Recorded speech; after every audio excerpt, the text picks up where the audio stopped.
Les salariés d'Hélios-Corbeil sont dans la dernière ligne droite. Le tribunal de commerce de Meaux se prononce à nouveau en ce moment même sur leur projet de société ouvrière. Il peut soit refuser la poursuite de l'activité, soit leur accorder un nouveau délai pour réunir plus de fonds. Dans un premier temps, les ouvriers estiment pouvoir réunir 1 million d'euros comme mise de départ pour constituer le capital social. Preuve de leur implication, chacun des salariés concernés a mis 1 mois et demi de salaire de côté, soit 400 000 euros.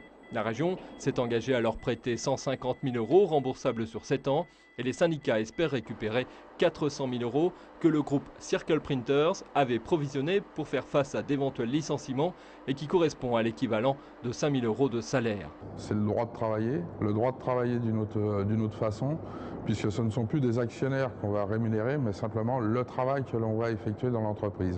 Même si le tribunal acceptait le projet de société ouvrière et malgré le soutien de TV Magazine, de Télé 7 jours et de Téléstar, les principaux clients de l'imprimerie, la charge de travail reste pour l'instant insuffisante pour conserver l'emploi de 116 ouvriers et seuls 80 postes seraient maintenus.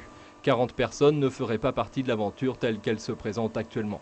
Reste un problème, les 700 000 euros de dettes constituées par les salaires et les cotisations impayées par le précédent propriétaire et réclamées par les organismes sociaux qui les avaient réglés et qui cherchent à vendre les terrains pour se rembourser.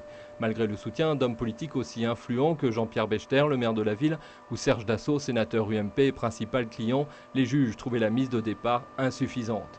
D'après certains, il faudrait 1 million d'euros de plus pour commencer et permettre à cette imprimerie de près de 200 ans de retrouver une nouvelle jeunesse.